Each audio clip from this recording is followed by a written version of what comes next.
ॐ नमामि धन्वन्तरिमादिदेवं सुरासुरैर्वन्दितपादपद्मं लोके जरारुकभयमृत्युनाशं दातारमीशं विविधौषधीनां न त्वहं कामैराज्यं न स्वर्गं न पुनर्भवं कामै दुःखतप्तानां प्राणिनामार्तिनाशनम्। एक बार पुनः आप सभी का बहुत बहुत स्वागत है इस कार्यक्रम में। कार्यक्रम आगे बढ़ाते हुए सर्वप्रथम इस कार्यक्रम को शुरू करते हुए हमारे सम्मानित वक्ता के रूप में आदरणीय डॉक्टर अशोक कुमार वासरनी जी भाई साहब का आशीर्वाद हम सभी को मिलेगा।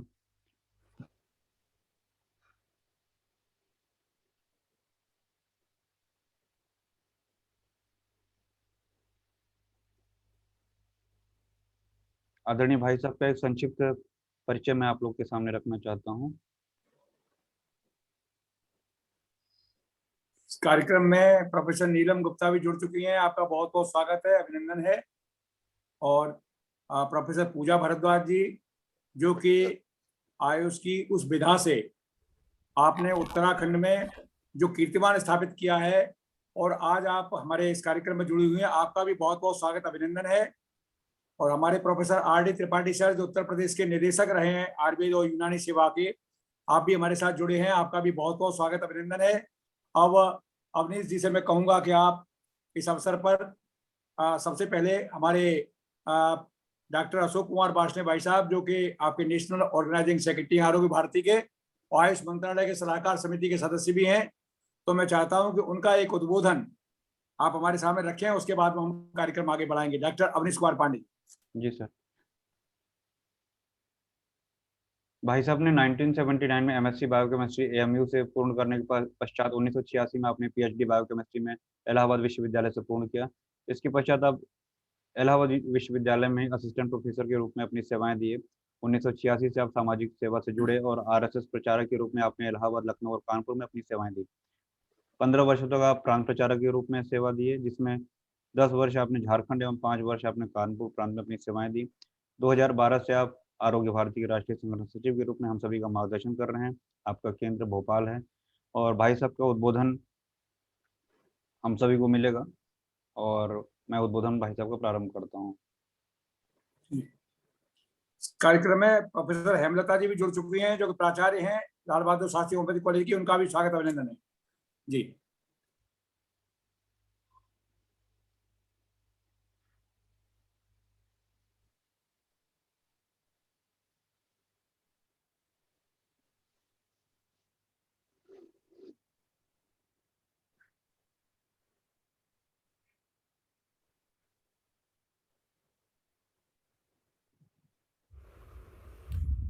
वेबिनार में उपस्थित इसके संयोजक और विश्व आयुर्वेद मिशन के अध्यक्ष डॉक्टर जी.एस. तोमर जी, आयुर्वेद एवं यूनानी सेवाओं के उत्तर प्रदेश के पूर्व निदेशक प्रोफेसर रविदत्त त्रिपाठी जी,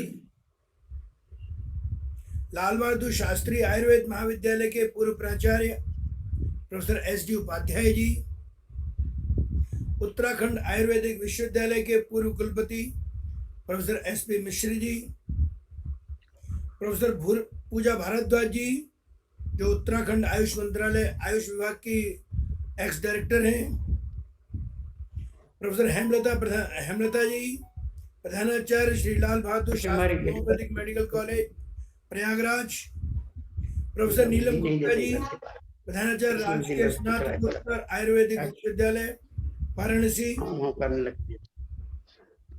देहरादून के डीएम साहब काशी प्रांत के सह सचिव डॉक्टर अवनीश पांडे जी, जो इसका संचालन कर रहे हैं। इस वेबिनार में उपस्थित सभी सम्मानित भग्नीगण,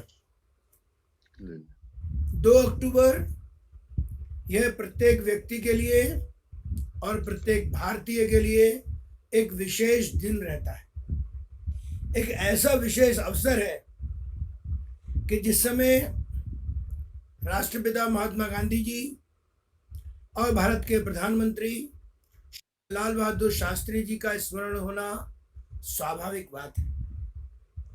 ये दोनों ऐसे व्यक्तित्व हैं कि जिन्होंने अपने कार्य और व्यवहार से जन सामान्य के मन में अपना एक स्थान बनाया है, जिसके कारण से ये सदैव स्मरणीय रहते हैं, सभी के लिए प्रेरणादायक रहते हैं। हम एक दृष्टि से देखें तो दोनों का मूल भारत ही है। एक का गुजरात महात्मा गांधी जी का और दूसरे का प्रयागराज उत्तर प्रदेश श्रीमान लाल बहादुर शास्त्री जी का, और अंतिम समय भी दोनों का यही है। लेकिन दोनों में कुछ अंतर है। महात्मा गांधी जी की प्रारंभिक शिक्षा तो गुजरात में ही हुई, लेकिन हायर स्टडीज के लिए वे देश के बाहर गए और बैरिस्ट्री करने के लिए दक्षिण अफ्रीका भी गए। विदेश के उनके पास अपने खट्टे मीठे अनुभव भी थे, काम करने के अच्छे अनुभव भी थे और अच्छे अनुभव नहीं भी थे। कुछ दुर्घटना भी हुई। व्यवहारगत दुर्घटना होने के कारण मन को चोट पहुंची और वे भारत आए। 1920 में जब लोकमान्य तिलक जी की मृत्यु हुई, उसके बाद महात्मा गांधी जी का राजनीतिक पटल पर उदय दिखाई पड़ता है। लेकिन उनकी एक विशेषता थी कि महात्मा गांधी जी ने छोटे छोटे उपक्रम किए थे, ऐसे उपक्रम जो हर सामान्य व्यक्ति कर सकता था, जिसके कारण से वे उनका हॉरिजॉन्टल विस्तार हुआ, जन आधार बढ़ता चला गया और वो स्वतंत्रता आंदोलन के केंद्र बिंदु बन गए। भूख हड़ताल होगी, नमक सत्याग्रह होगा, स्वच्छता अभियान होगा, दांडी यात्रा होगी, सविनय अवज्ञा आंदोलन होगा। ऐसे अनेक प्रकार के अहिंसक उपक्रम करते हुए उन्होंने स्वतंत्रता आंदोलन को एक बड़ा जनाधार दिया। प्रत्येक प्रशासन के बाद पास किसी भी हिंसक आंदोलन को दबाने के तो बहुत रास्ते होते हैं, लेकिन अहिंसक आंदोलन को दबाने के बहुत कम रास्ते होते हैं। और इसीलिए जब कभी भी पूरे विश्व के अंदर किसी ने भी अहिंसक आंदोलन किया है, वह सफलता की ओर बढ़ा है। और यही कारण है कि इस महात्मा गांधी जी का आधार भी बढ़ता गया, उनकी स्वीकृति में भी वृद्धि हुई, जन सामान्य भी उनसे जुड़ा और विश्वास अर्जन भी किया। ये बात अलग है कि अपने देश के अंदर और एक ऐसा अच्छा उदाहरण उपस्थित है कि जिनका स्मरण करना इस समय शायद समीचीन हो सकता है। जैसे हम अहिंसक स्वतंत्रता आंदोलन के अलग अलग प्रकार देखते हैं, वैसे ही 1875 में जन्मे, वर्तमान के झारखंड की धरती पर पैदा हुए बिरसा मुंडा एक ऐसे ही व्यक्तित्व थे, जिनको जीवन तो मिला मात्र 25 वर्ष, लेकिन इस 25 वर्ष के कालखंड में उन्होंने अंग्रेजों के विरुद्ध जो एक जन समर्थन अर्जित किया और साथ में सशस्त्र क्रांति की, उसका परिणाम निकला कि जन सामान्य में उनकी छवि अच्छी हो गई, जन सामान्य उनके साथ खड़ा हो गया और अंग्रेजों के मन में भय व्याप्त हो गया। मात्र 25 वर्ष का युवक, उसने इतना बड़ा काम करके दिखाया कि आज भी उस क्षेत्र में उनको भगवान के स्वरूप मानते हैं और भगवान बिरसा मुंडा बोलते हैं।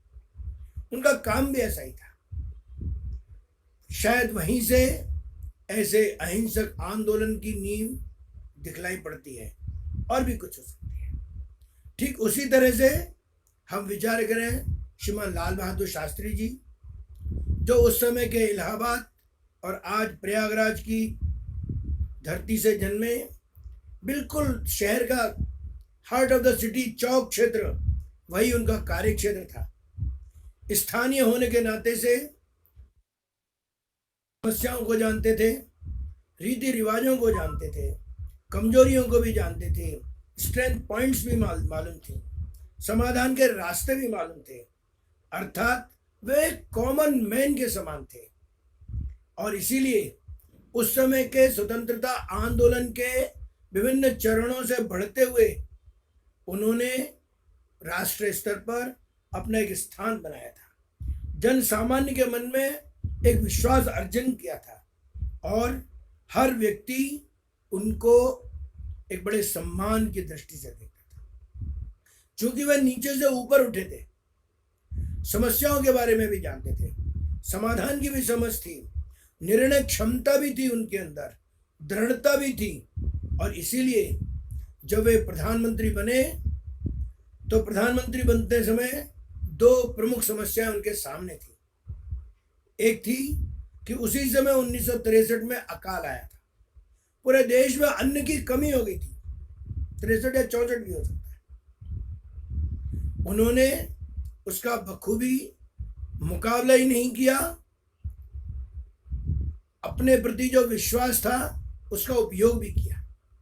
देशवासियों के नाम संदेश प्रसारित किया उन्होंने कि देश में अन्न की कमी है, आबादी बढ़ रही है, लेकिन इतनी कमी नहीं है कि हम सभी को भोजन न दे सकें। अगर हम सप्ताह में एक बार उपवास रखते हैं तो यह कमी पूरी हो जाएगी।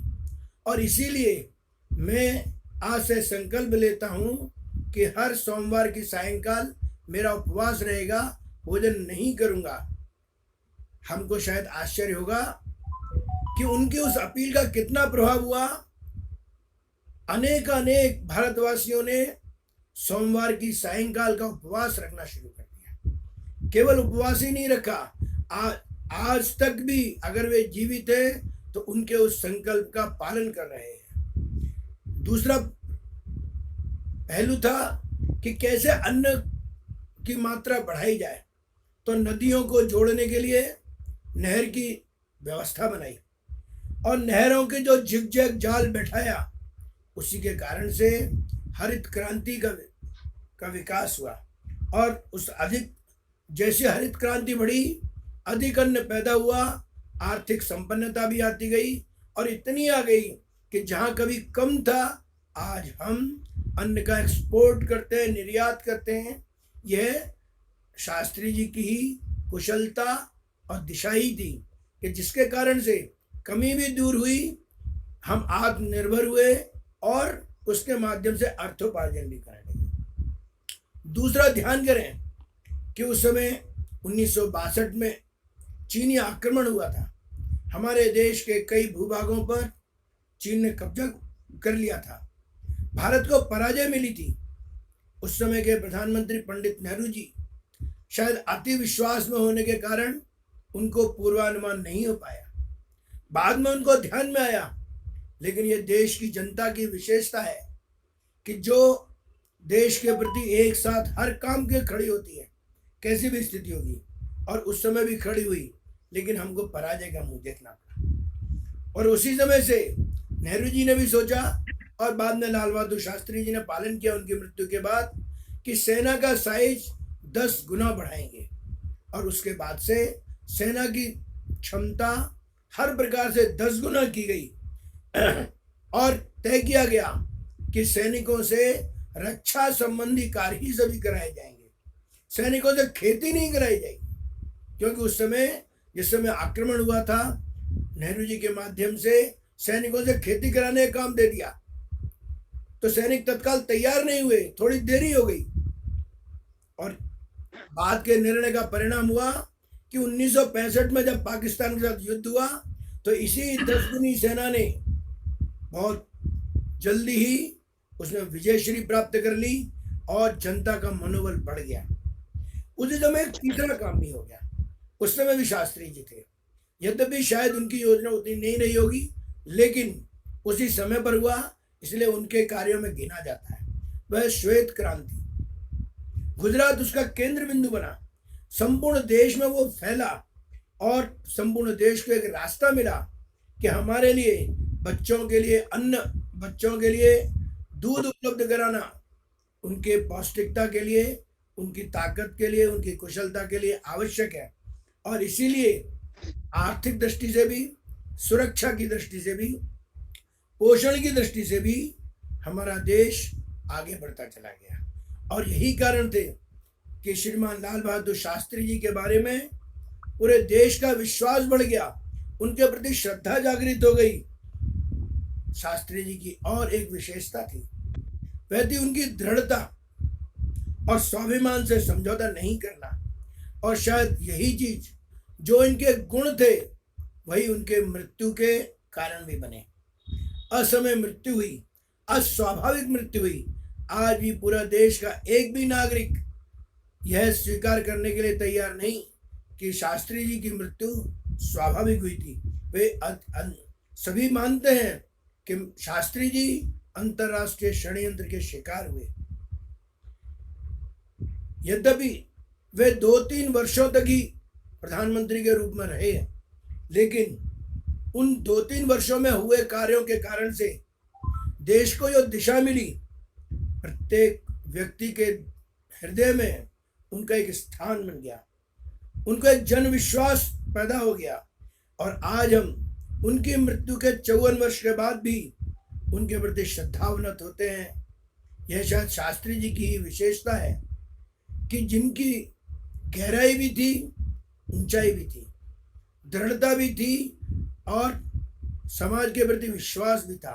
वे जो अपील करते थे उसका परिणाम मिलता था। कुल मिलाकर हम कह सकते हैं कि सहज सरल व्यक्तित्व, स्थानीय समझ, दृढ़ता, स्वाभिमान, निरंतर सक्रियता, दूरदर्शिता, बड़ा जनाधार और नेतृत्व क्षमता, ये ऐसे गुण हैं जो दोनों में थे, महात्मा गांधी जी में भी थे और श्रीमान शास्त्री जी में भी थे। और यही उन गुण उन दोनों के व्यक्तित्व को महान बनाते हैं। और इसीलिए दोनों इन प्रकार के गुणों के धनी होने के कारण से सदैव स्मरणीय भी हैं, प्रेरणादायक भी हैं। आगे भी समाज के हर व्यक्ति के लिए वे उतने ही श्रद्धा के केंद्र और प्रेरणा केंद्र रहेंगे।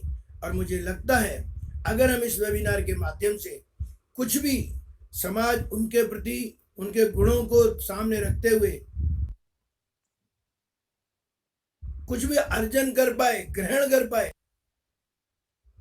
अन्न के बारे में, सुरक्षा के बारे में, मूलभूत समस्याओं के बारे में, नेतृत्व क्षमता के बारे में, तो शायद हमारी ये वेबिनार सार्थक होगी। मुझे लगता है मुझे इतना ही समय बोलना चाहिए। भारत माता की जय। बहुत बहुत धन्यवाद परम आदरणीय डॉक्टर वार्ष्णेय जी।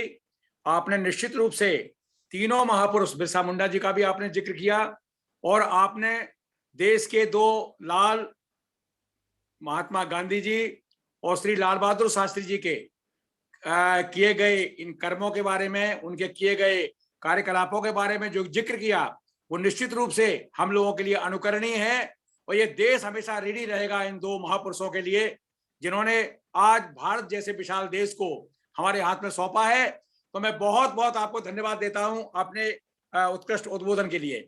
हमारे साथ जुड़ चुके हैं प्रोफेसर सर्वदेव उपाध्याय जी, जो लाल बहादुर शास्त्री राजकीय आयुर्वेद महाविद्यालय हंडिया इलाहाबाद के पूर्व प्रधानाचार्य हैं। और ऐसे मनीषी को जो कि आज 80 वर्ष की अवस्था के बाद भी अपनी सक्रियता लाल बहादुर शास्त्री जी की तरह ही निरंतर जारी किए हुए हैं, तो मैं आपके चरणों में नमन करता हूं, प्रणाम करता हूं। हमारे साथ जुड़े हुए हैं प्रोफेसर रविदत्त त्रिपाठी जी, पूर्व निदेशक आयुर्वेद एवं यूनानी सेवा उत्तर प्रदेश लखनऊ। उनको मैं बहुत प्रणाम करता हूं, स्वागत करता हूं, अभिनंदन करता हूं। प्रोफेसर हेमलता जी भी जुड़ी हुई हैं जो लाल बहादुर शास्त्री होम्योपैथिक कॉलेज की प्राचार्य हैं। प्रोफेसर पूजा जी जो कि उस महापुरुष की तपस्थली से आपने बहुत ही डेडिकेटेड तरीके से, समर्पित भावना से आपने कार्य शुरू किया और लाल बहादुर शास्त्री की इस आशीर्वाद से मैं देखता हूं कि आपने भी ऊंचाइयों को, उस आयाम को छुआ है जो कि एक सामान्य व्यक्ति के लिए असंभव है। तो मैं आपको बहुत बहुत स्वागत, अभिनंदन करता हूं, आप यहाँ उपस्थित हैं। और डॉक्टर नीलम गुप्ता जी जो कि अभी वर्तमान में एक सर्जरी कराने के बाद भी आप हमारे साथ उपस्थित हैं और आपको इस समय उपस्थित होना एक बहुत ही दुरूह कार्य है कि आपने अभी अभी कुछ दिन पहले सर्जरी कराई है और आप हमारे साथ उपस्थित हैं। मैं बहुत बहुत स्वागत अभिनंदन करता हूं आपका और आपकी जिजीविषा को प्रणाम करता हूं कि आपको इन महापुरुषों की जयंती के लिए आपने अमूल्य समय निकाला।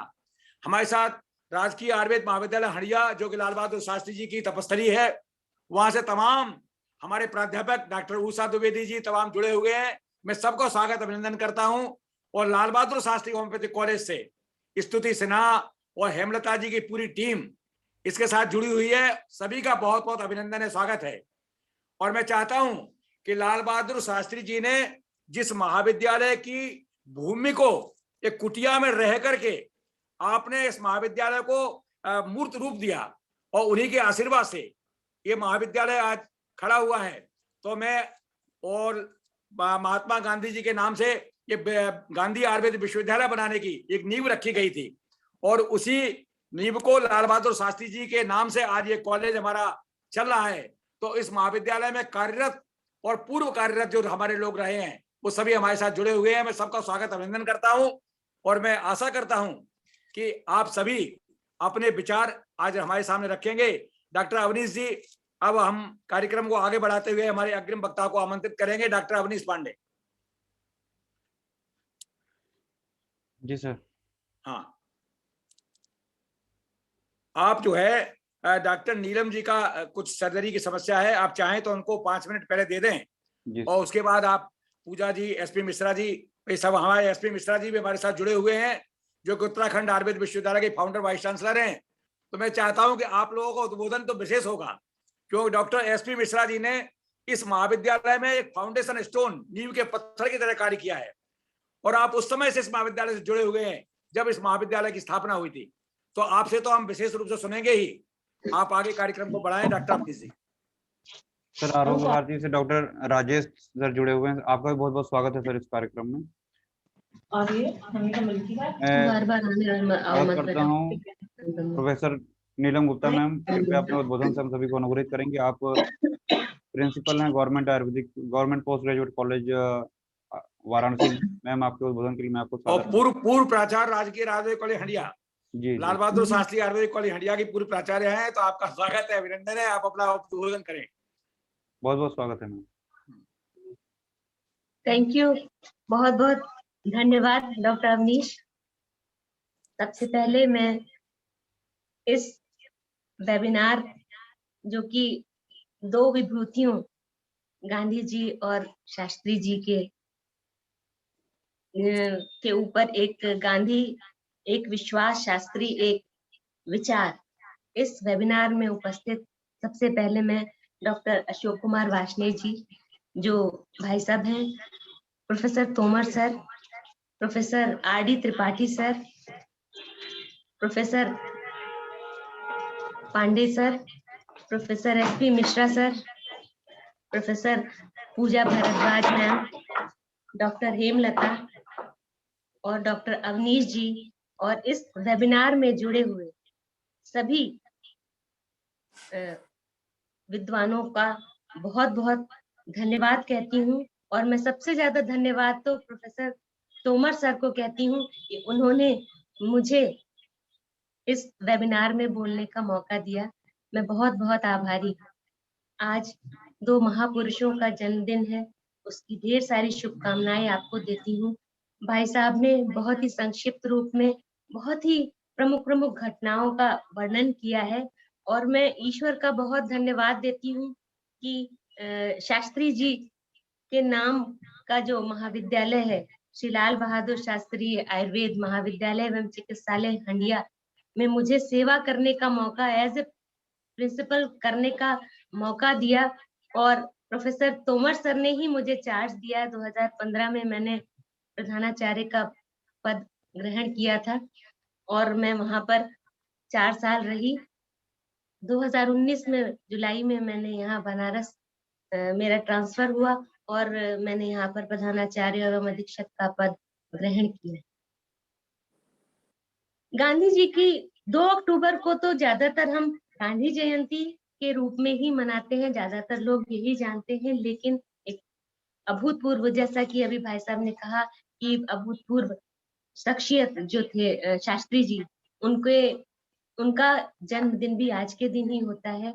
मैं आज लाल बहादुर शास्त्री जी के लिए ही कुछ कहना चाहूंगी, उनकी जीवनी के रूप में उनको कुछ कहना चाहूंगी कि उनका जन्म 2 अक्टूबर में हुआ था और आज उनका 170वां जन्मदिन है।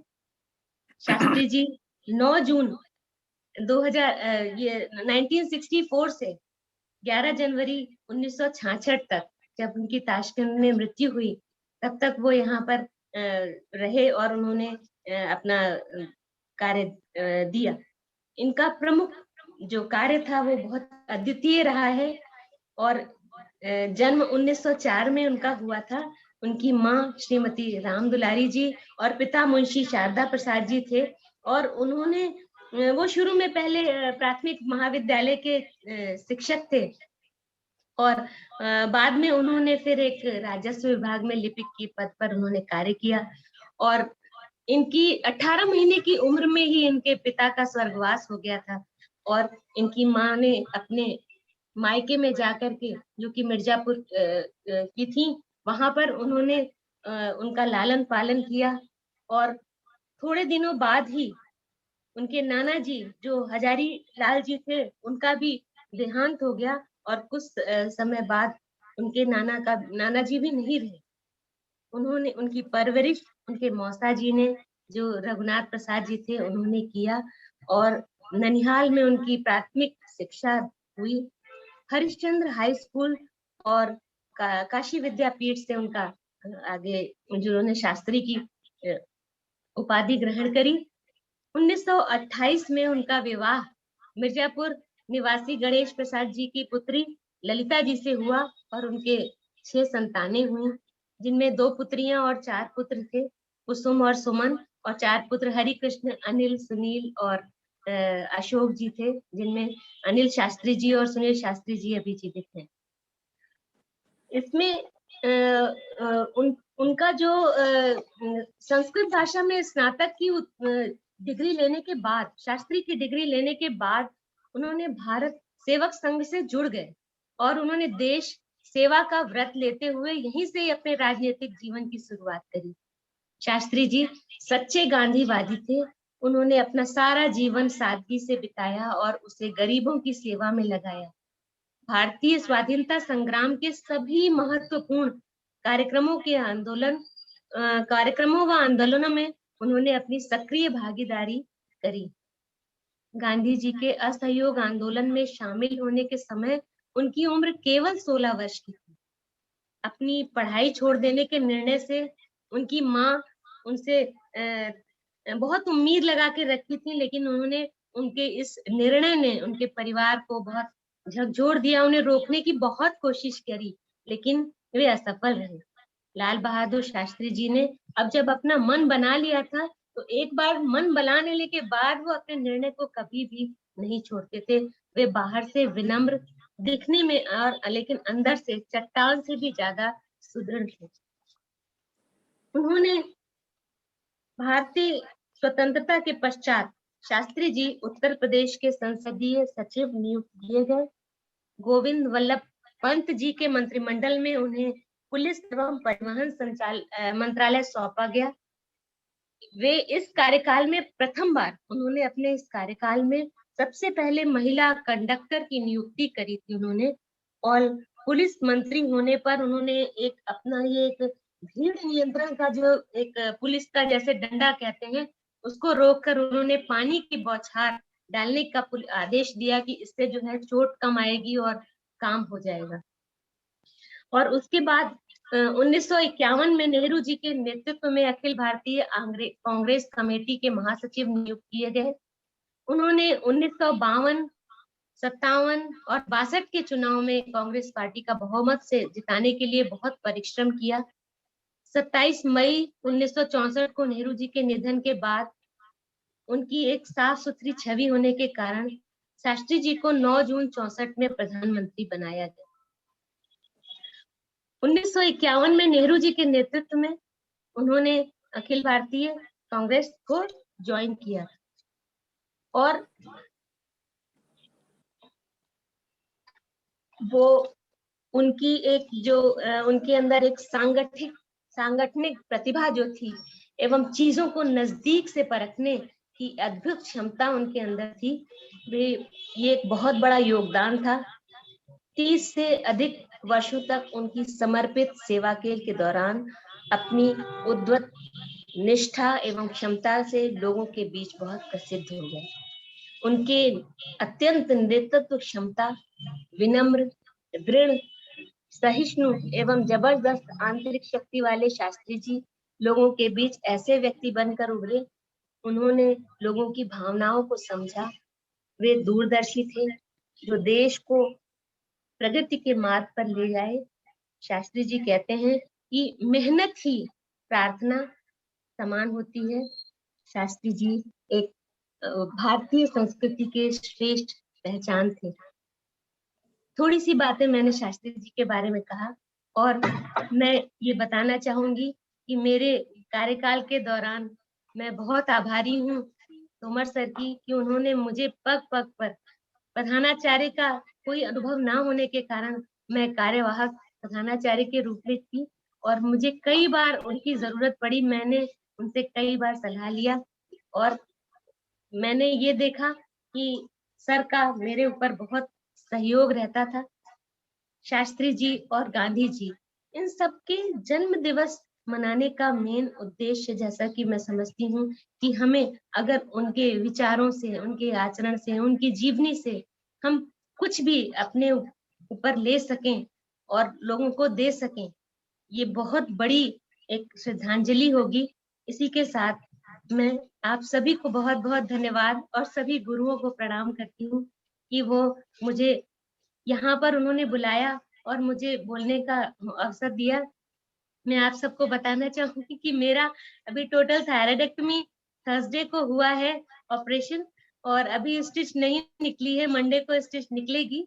और लेकिन सर का बहुत कहना था, नहीं मैंने कहा मैं जरूर बोलूंगी, जब मैं बात कर ले रही हूँ तो मैं इसमें जरूर पार्टिसिपेट करूंगी सर। मुझे बहुत अच्छा लगता है इस तरीके के कार्यक्रमों में उपस्थित होना और अपने विचारों को रखना। बहुत बहुत धन्यवाद सर, धन्यवाद, बहुत बहुत धन्यवाद। बहुत बहुत धन्यवाद नीलम जी। आपने देखा कि हम लोगों के अंदर वो जिजीविषा है कि बेड पे पड़े हुए व्यक्ति को भी बोलने के लिए बाध्य कर देते हैं। आप नीलम जी ने हमने कभी जीवन में हार मानने का सीखा ही नहीं। और अब मैं नीलम जी को बहुत बहुत धन्यवाद देता हूं कि आपने इस अवस्था में भी, आपने ऑपरेशन के बाद भी उसका परिचय दिया कि लाल बहादुर शास्त्री के अंदर त्याग और तपस्या की मूर्ति थी और उससे आप्लावित होकर के आप हमारे बीच आई। बहुत बहुत धन्यवाद। अब मैं लाल बहादुर शास्त्री जी के प्रतिरूप, जिन्होंने अपने जीवन में संघर्ष और ईमानदारी से लेकर के एक प्रतिरूप में मानता हूं, ऐसे महापुरुष महर्षि प्रोफेसर सर्वदेव उपाध्याय जी को आमंत्रित करना चाहता हूं और उनको इस कार्यक्रम में जोड़ने के लिए हमारे सहयोगी डॉक्टर हजारी लाल, जो कि हमारे राजकीय आयुर्वेद महाविद्यालय के हमारे सहयोगी हैं, वो हमारे साथ जुड़े हुए हैं और उन्होंने हमारे गुरुदेव को हमारे इस कार्यक्रम में उपस्थित होने के लिए टेक्निकली सहयोग किया है। तो बहुत बहुत धन्यवाद देना चाहता हूं और गुरुदेव से आग्रह करता हूं कि आप हम लोगों को शुभाशीष दें और अपने जीवन का वो तत्व जो कि उस तपस्थली से आपको मिला, उसके बारे में चंद उद्बोधन में हम लोगों से साझा करने का कष्ट करें। आदरणीय गुरुदेव प्रोफेसर SD उपाध्याय जी को आमंत्रित करें। अवनीश पांडे जी। जी सर, स्वागत है सर आपका। सर मास्क हटा दीजिएगा क्योंकि यहाँ पे कोई दिक्कत नहीं है। हाँ गुरु जी को बहुत बहुत स्वागत है सर। ऑनलाइन नहीं फैलेगा, कोई बात नहीं। प्रणाम सर। सर प्रणाम। बोले सर।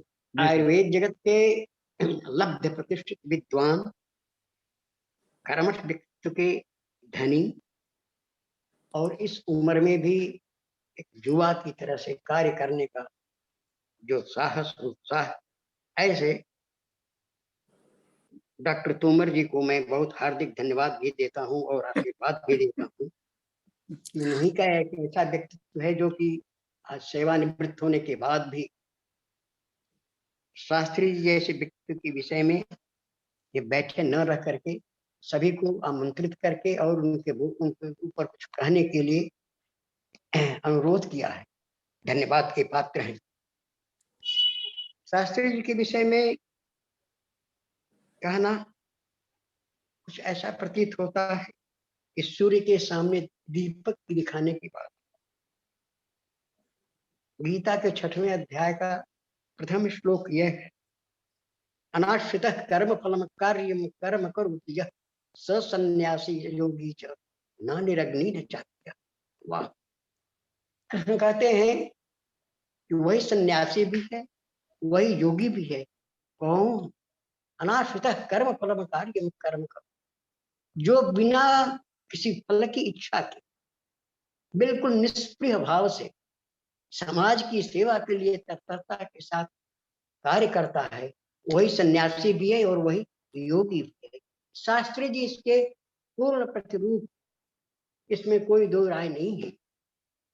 एक ऐसे परिवार में जन्म लिए शास्त्री जी, यहाँ उतनी सुविधा नहीं थी शिक्षा देने के लिए, साधनों का अभाव था, परंतु उनकी कर्मठता, उनका व्यक्तित्व, उनका दृढ़ निश्चय, आगे बढ़ने की तमन्ना और उत्साह, ये सब मिला जुला करके शास्त्री जी को उस स्थान पर ले गए जो दुनिया के प्रतिष्ठित लोगों में उनकी गणना हुई। जिन प्रतिष्ठित लोग हैं दुनिया के बड़े बड़े पदों पर गए हैं, चाहे लिंकन हो चाहे अन्य और कोई हो, शास्त्री जी का व्यक्तित्व इन लोगों में सबसे निखरा हुआ है। लिंकन के विषय में कहा जाता है कि जब वो राष्ट्रपति थे तो राष्ट्रपति पद के बाद जब वो सेवानिवृत्त हुए तो वो उन्होंने हल चलाना शुरू किया, और वो गुण देखेंगे आप तो समूचा शास्त्री जी में है, जो कहीं से भी कहीं किसी रूप में वो आप उनके ऊपर कुछ अंगुली भी नहीं उठा सकते। जबकि प्रधानमंत्री रहते हुए लोग अपने परिवार के लिए बहुत कुछ सुविधाएं जुटा लेते हैं, उन्होंने अपने शासकीय गाड़ी को भी अपने परिवार को प्रयोग करने के लिए मना कर रखा था, उन्होंने प्रयोग करने नहीं दिया।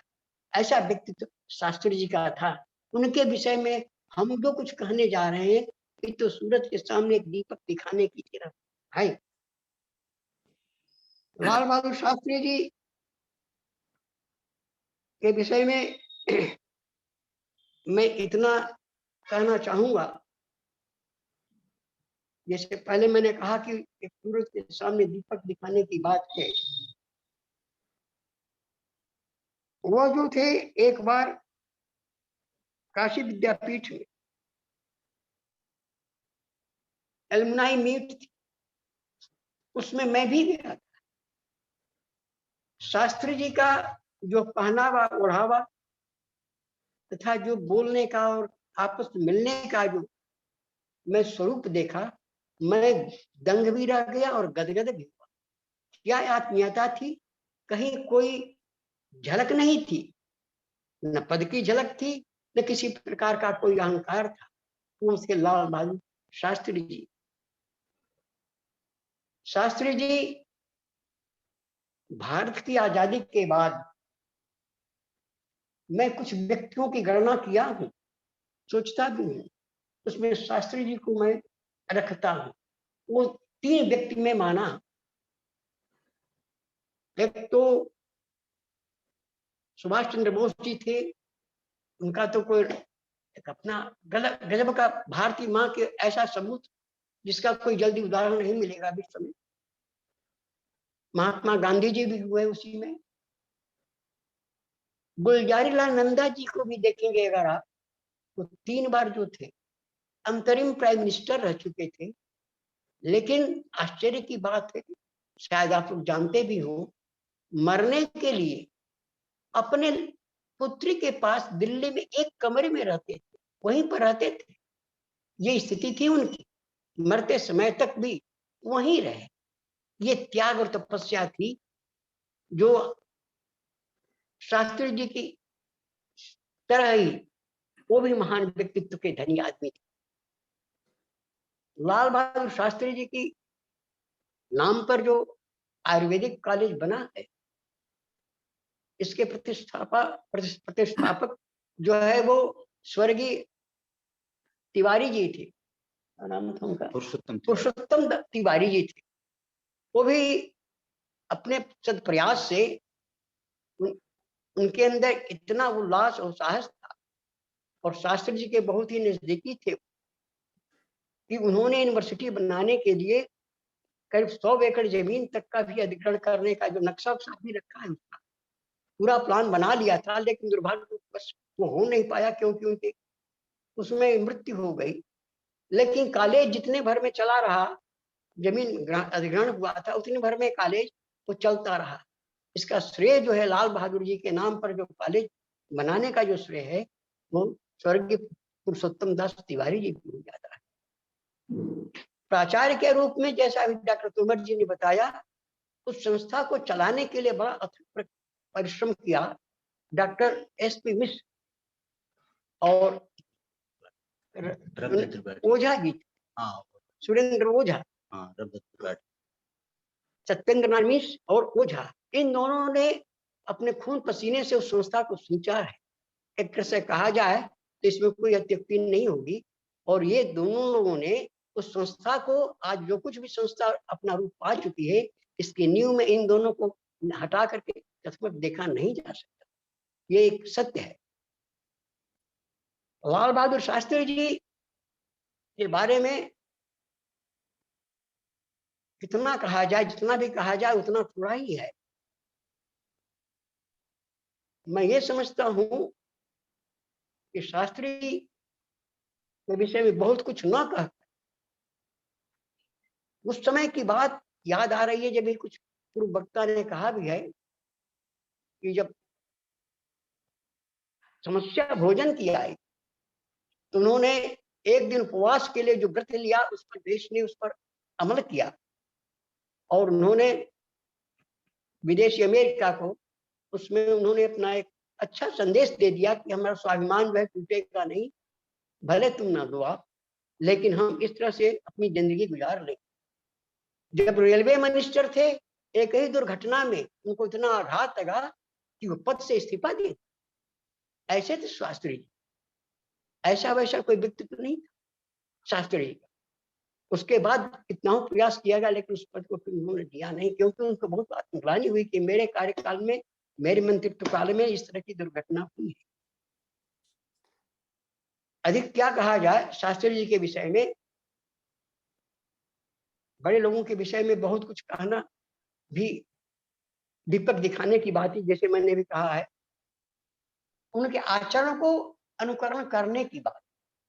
सबसे बड़ी बात है शास्त्री जी की सादगी, अहंकार रहित जीवन और कोमलता। वज्रादप कठोराणी मृदु निकुसुमादप, वज्र की तरह कठोर भी थे और फूल की तरह कुसुम भी थे, मुलायम भी थे। बिल्कुल शास्त्री जी, इनमें वो बात थी। जहां कहीं भी उनके व्यक्तित्व को देखने को मिला, जब पाकिस्तान की लड़ाई हुई थी उसमें स्वरूप देखने को मिला, और शास्त्री जी की इच्छा के विरुद्ध वो चीज हो नहीं पाई, नहीं तो आज आजाद कश्मीर जो है वो भारत का हिस्सा रहा। चीन जो है, नेहरू जी के समय में जो उनकी महानता का लाभ उठा करके, मुझे शेक्सपियर की बात आती है, कविता याद आती है, blow blow the winter wind, the blow is not so white as French. जो चीन ने छुरा भोंका नेहरू की पीठ में, चले भी गए, एक सच्चे मित्र के रूप में उन्होंने विश्वास किया, लेकिन उन्होंने उस चीज को, चाउ लाई जो थे उस समय, उन्होंने दगाबाजी। इसी बात को शेक्सपियर ने बड़ा सुंदर लिखा है कि ऐ blow blow the winter wind, ओ कठोर विंटर की ठंडी हवाएं तुम बहो बहो बहो, तुम्हारा बहना शरीर के लिए उतना घातक नहीं होता है, मालूम हो रहा है, जितना कि एक फ्रेंड का इनग्रेटिट्यूड है, विश्वासघात करना। वो साथ शास्त्री जी के, वो नेहरू जी के साथ हुआ। नेहरू जी में बड़प्पन भी था। नेहरू जी नासिर की मदद से गोवा को मुक्त कराया पुर्तगालियों से, उनके कार्यकाल में इतना काम हुआ। लेकिन इंदिरा गांधी जी वह एक महिला के रूप में जो शौर्य दिखाया वो अकथनीय है। 1971 में पूर्वी पाकिस्तान आज बांग्लादेश का उन्होंने जो बंटवारा करके पाकिस्तान को एक बड़ा धक्का दिया, वो बहुत बड़ी बात रही। जी संक्षिप्त कर लीजिए। अच्छा, कर देते हैं। संक्षिप्त करने की बात आ रही है, इसलिए मैं अधिक कुछ न कह करके मैं इतना ही कहूंगा कि उस महान व्यक्ति को आज मैं नमन करता हूं और उनके आचरण पर चलने के लिए हम लोग सभी लोगों को एक मत एक बद्ध होकर के चलना चाहिए। मैं डॉक्टर तोमर को पुनः धन्यवाद देते हुए अपनी वाणी को विराम देना। जय बहुत हिंद। बहुत धन्यवाद गुरुदेव। आपने निश्चित रूप से हाँ, इन महापुरुषों की सादगी के बारे में जो चर्चा की वो निश्चित रूप से हमारे लिए अनुकरणीय है। और एक चर्चा में एक बात सुन रहा हूं कि लाल बहादुर शास्त्री जी जब प्रधानमंत्री के कार्यकाल में घर देर से विलंब से लौट के आते थे तो सुनील शास्त्री जी ने पूछा उनसे, सुनील जी ने, कि आप बहुत देर से आते हैं, आपका परिवार को लिए आपके पास समय नहीं है।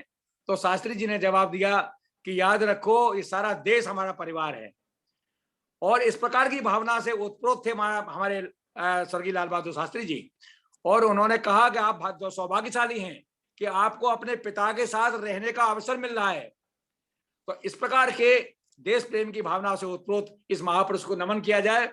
और मैं आगे कार्यक्रम को बढ़ाते हुए समय सीमा के हिसाब से मैं अवनीश जी से कहूंगा कि पूर्व निदेशक उत्तर प्रदेश यूनानी सेवाएं, आयुर्वेद यूनानी सेवाएं, प्रोफेसर रविंद्र त्रिपाठी जी को आमंत्रित करें कि वो चंद शब्दों में इन महापुरुषों के संदर्भ में अपने उद्बोधन दें। डॉक्टर अवनीश जी, प्रोफेसर रविंद्र त्रिपाठी जी। सर का बहुत बहुत स्वागत है कार्यक्रम में उद्बोधन के लिए। पूर्व निदेशक आयुर्वेद सेवाएं उत्तर प्रदेश, सर कृपया अपने उद्बोधन से हम सभी को अनुग्रहित करेंगे।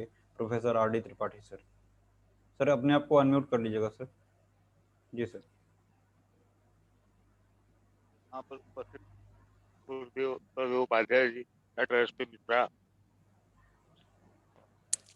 भरद्वाज, गुप्ता, ऐसे ऐसे लोग यहाँ पर उपस्थित हैं, देख कर आनंद आ रहा है। और सबसे पहले डॉक्टर तोमर को जिन्होंने इस प्रोग्राम का आयोजन किया और हम लोगों को एक मंच पर उपस्थित किया। शास्त्री जी की तरफ काफी चर्चा हो चुकी है। मैं महात्मा गांधी का भी आज जन्मदिन है और बस दो बातें कहूँगा गांधी जी की।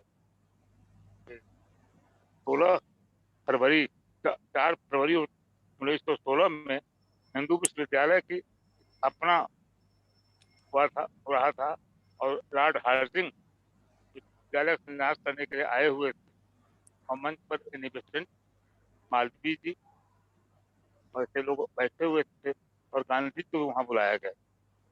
उसमें गांधी जी इतना प्रसिद्ध नहीं थे, उनको बोलने का मौका दिया गया और गांधी जी ने वहाँ पर बोलना प्रारंभ किया कि जो बड़े बड़े राजा महाराजा यहाँ बैठे हुए हैं, सोने चांदी के आभूषण पहने हुए हैं और यहाँ पर जो प्रदर्शन कर रहे हैं ये उचित नहीं है। तो यहाँ की जो जनता है, गरीब जनता है, उस पर भी विचार करना चाहिए।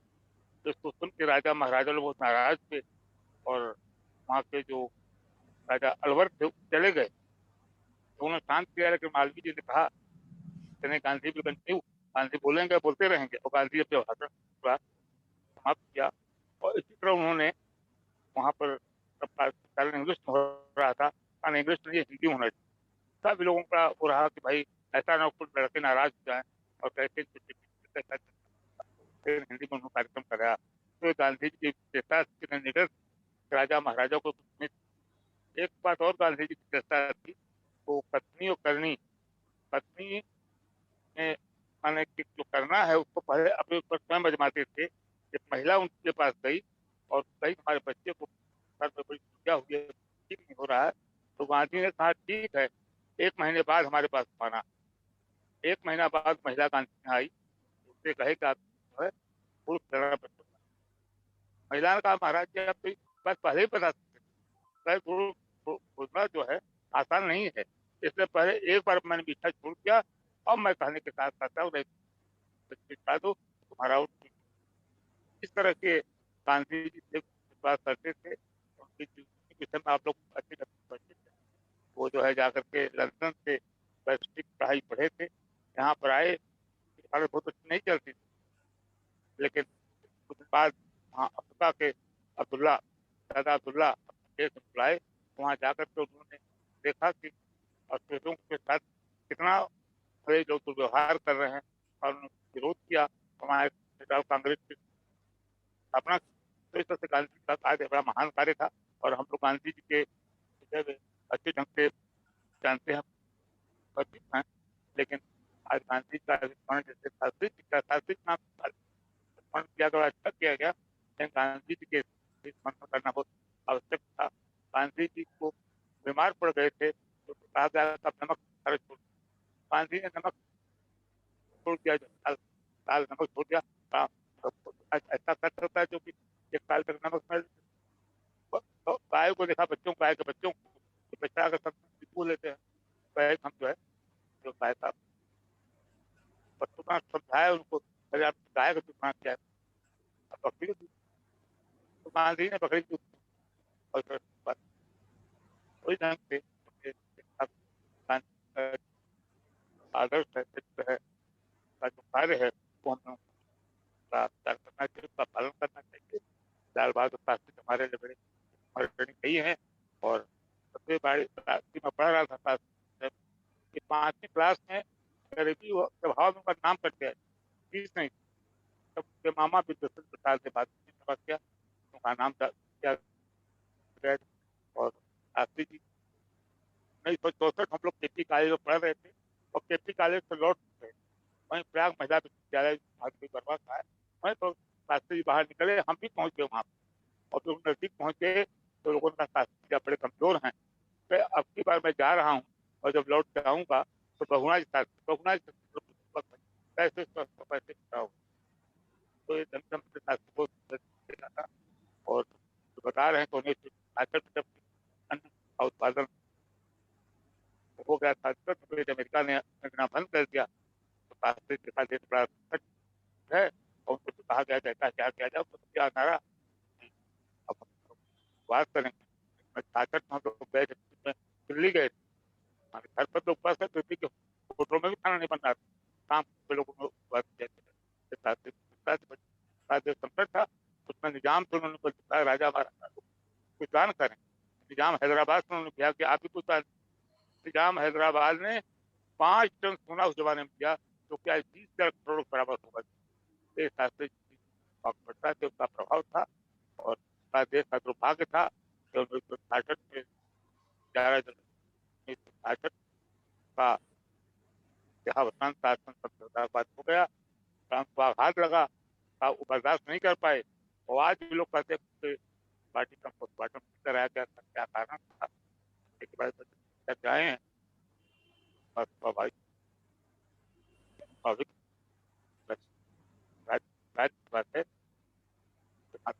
थोड़े दिन में ही 18 महीने हो रहे होंगे, 18 महीने में ही वो भारत के प्रधानमंत्री गए थे। समय कम है,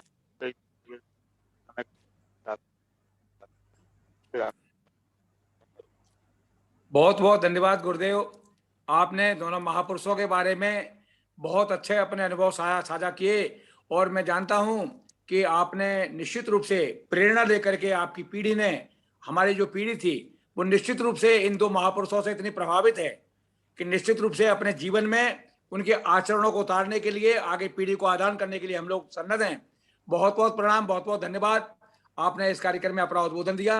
अब मैं अवनीश पांडे जी, अग्रिम वक्ता हमारे जिस महाविद्यालय के, मैं पूजा जी को आमंत्रित करूं, उसके पहले इस महाविद्यालय के नींव के पत्थर, जो राजकीय आयुर्वेद महाविद्यालय हड़िया इलाहाबाद लाल बहादुर शास्त्री जी की तपस्थली के रूप में इसका प्रारंभ हुआ, उसके बारे में विशेष जानकारी मैं शेयर करने के लिए निवेदन करूंगा प्रोफेसर SP मिस्त्री जी से, जो आपके राजकीय आयुर्वेद महाविद्यालय हड़िया इलाहाबाद के फाउंडर प्रिंसिपल भी रहे, और साथ साथ में फाउंडर वाइस चांसलर भी रहे उत्तराखंड आयुर्वेद विश्वविद्यालय के। तो मैं निवेदन करूंगा अवनीश जी कि आप उनको आमंत्रित करें, और मैं चाहता हूं कि किस प्रकार से कुटिया में रह करके उस महापुरुष ने इस महाविद्यालय को पंडित पुरुषोत्तम तिवारी जी के आह्वान पर, उनके निवेदन पर इस महाविद्यालय की स्थापना में सहयोग प्रदान किया, तो वो इस पर अपने विचार रखें। अवनीश पांडे जी जरा उनको आमंत्रित करें, हमारे प्रोफेसर एसपी मिश्री जी को। सर निवेदन करूंगा सर आएँ और शास्त्री जी के जीवन से संबंधित जो भी जीवनी आप जो स्मृतियां हैं हम सभी के बीच साझा करेंगे। प्रोफेसर एसपी मिश्र सर, बहुत बहुत स्वागत है सर आपका। इन दोनों महापुरुषों के जन्म जयंती के शुभ अवसर पर सर कैमरा थोड़ा सा नीचे कर लीजिए, सर कैमरा थोड़ा सा नीचे कर लीजिएगा सर। जी जी, अब ठीक। कार्यक्रम के आयोजनकर्ता प्रोफेसर जीएस तोमर जी, आज पूरा राष्ट्र जो है इन दोनों महापुरुषों की जन्म जयंती पर अपना विचार व्यक्त कर रहा है, उनको श्रद्धांजलि समर्पित कर रहा है। डॉक्टर तोमर जी ने ये जो विशेष रूप से ऐसे लोगों को जोड़ने का प्रयास किया है जो श्री लाल बहादुर शास्त्री की स्मृति में एक आयुर्वेद महाविद्यालय की संस्था में काम करने का जिन लोगों को अवसर मिला को जोड़ने का प्रयास किया है उन्होंने, जिसमें प्रोफेसर सर्वदेव उपाध्याय जी, प्रोफेसर रविदत्त त्रिपाठी जी, प्रोफेसर पूजा भारद्वाज जी, प्रोफेसर नीलम गुप्ता जी, साथ ही श्री लाल बहादुर शास्त्री जी की स्मृति में जो होम्योपैथिक संस्थान चल रहा है प्रयाग में, उसकी प्रधानाचार्य और उससे जुड़े हुए अन्य अध्यापकों को भी इस कार्यक्रम के माध्यम से इन संस्थाओं के संस्थापक को श्रद्धांजलि समर्पित करने के लिए और उनके विचारों को आगे बढ़ाने के लिए ये जो एक आयोजन किया है, इसके लिए सर्वप्रथम प्रोफेसर जीएस तोमर जी को मैं बधाई देता हूं और शुभकामनाएं व्यक्त करता हूं। यह संस्था पहले तो महात्मा गांधी जी के नाम पर प्रारंभ होने का एक प्रयास किया गया था, क्योंकि जो हंडिया की भूमि है, इस भूमि पर महात्मा गांधी, पंडित जवाहरलाल नेहरू और लाल बहादुर शास्त्री जी का आगमन अनेकों बार हुआ था। और जैसा आपकी प्रोफेसर सरदेव उपाध्याय जी ने अपने वक्तव्य में जो है एक और महापुरुष का नाम लिया, स्वर्गीय पंडित पुरुषोत्तम तिवारी, उनको हंडिया का मालवी के रूप में जाना जाता था। शिक्षा के क्षेत्र में इस हंडिया क्षेत्र को विकसित करने का काम पंडित पुरुषोत्तम तिवारी ने किया। नेशनल इंटर कॉलेज की स्थापना जो है पुरुषोत्तम तिवारी जी ने अपने सतत प्रयास से किया, जो एनआईसी के नाम से हंडिया में चल रहा है। उसके बाद उस दूसरा प्रयास उनका जो है हंडिया पॉलिटेक्निक, जो हम समझते हैं कि उत्तर प्रदेश का जो है सर्वप्रथम पॉलिटेक्निक था, उसके शिलान्यास के लिए वो शिमला चले गए। शिमला इसलिए उनको जाना पड़ा कि जब वो दिल्ली गए तो पता लगा कि प्रधानमंत्री नेहरू जी जो है शिमला में हैं, चौवन लाई आने वाले हैं, उनके साथ उनका कार्यक्रम है, तो वो वहां से शिमला चले गए। शिमला पहुंचने पर उन्होंने नेहरू जी से मिलने का प्रयास किया, लेकिन सुरक्षा के कारणों से लोग उनको मिलने नहीं दिए। वो थोड़ा अड़ियल स्वभाव के थे, जिद्दी स्वभाव के थे। उन सुरक्षा सैनिकों के मना करने के बावजूद भी वो गेट पर जो है अड़ करके खड़े हो गए। जब पंडित जी गाड़ी से निकले तो इन्होंने बड़ी तेजी से आवाज दिया, पंडित जी, पंडित जी। तो चूंकि इतना आत्मीय संबंध रहा कि पंडित जी ने उनको पहचान लिया और पहचान करके ड्राइवर से गाड़ी रुकवा दिया और उनको बुलाया और उनसे बात किया। थोड़ा कड़े शब्दों में कहा कि आप यहाँ कैसे आ गए। उन्होंने कहा कि मैं यहाँ एक बड़े योजना को लेके आया। क्या योजना है आपकी? बोले मैं हंडिया में चाहता हूं कि एक जो है टेक्निकल विश्वविद्यालय, इंजीनियरिंग विश्वविद्यालय की स्थापना हो। तो नेहरू जी ने कहा कि जो है देश में कहीं और जगह इंजीनियरिंग विश्वविद्यालय है कि आप हंडिया में ही खाली बनवाना चाहते हैं? तो इतना सामान्य ज्ञान था उनके पास। उन्होंने कहा रुड़की में है एक विश्वविद्यालय, मैं हंडिया में बनवाना चाहता हूं। तो उन्होंने कहा कि ठीक है, हम अभी विश्वविद्यालय न बना करके एक इंजीनियरिंग का जो छोटा कॉलेज होता है उसको प्रारंभ करने का हम कोशिश करेंगे। उन्होंने कहा ठीक है वही करिए, लेकिन आप आइएगा जो है जहाज से। बोले हंडिया में जहाज कैसे उतरेगा? बोले वो छोटी वाली जो जहाज होती है, छुटकी जहाज, उससे आइएगा। तो उन्होंने बोला छुटकी जहाज से क्यों आइएगा? बोले जो है वहां छुटकी जहाज को देखने के लिए पूरी जनता आ जाएगी और भीड़ अच्छा हो जाएगा, इसलिए मेरा आपसे आग्रह है कि आप छुटकी जहाज से आइए।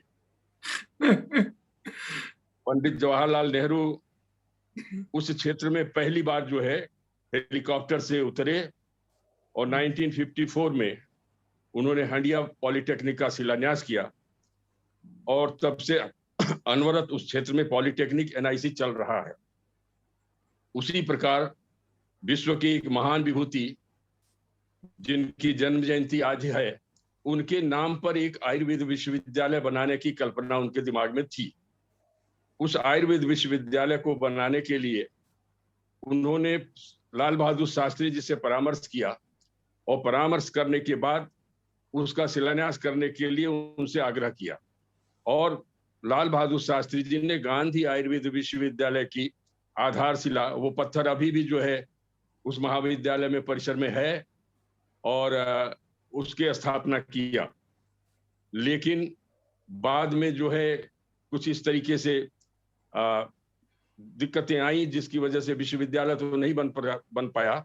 लेकिन विश्वविद्यालय का जो स्वरूप, जो नक्शा, जो योजना बनाया था, जैसा अभी आदरणीय सरदेव उपाध्याय जी ने कहा, वो बहुत बड़ा विश्वविद्यालय बनता। वो बासुपुर से लेकर के और डॉक्टर DR सिंह की क्लिनिक तक जो है उस जमीन का पूरा अधिग्रहण होना था और एक बहुत बड़े विश्वविद्यालय बनाने की योजना थी। उसका नक्शा वगैरह सब बन गया था। उसके लिए जो है उस नक्शा बनाने के लिए जो है PWD विभाग को जो है 20 लाख रुपया भी दे दिया गया था और नक्शा बना भी। नक्शा महाविद्यालय के पास है भी, लेकिन दुर्भाग्य था आयुर्वेद का या हम लोगों का कि वह विश्वविद्यालय जो है वहां मूर्त रूप नहीं ले सका। जब इस लाल बहादुर शास्त्री गांधी आयुर्वेद विश्वविद्यालय की जो कमेटी थे, उसके चेयरमैन स्वर्गीय हेमवती नंदन बहुगुणा जी बाद में बनाए गए और उनसे भी इनके बड़े आत्मीय और व्यक्तिगत संबंध थे।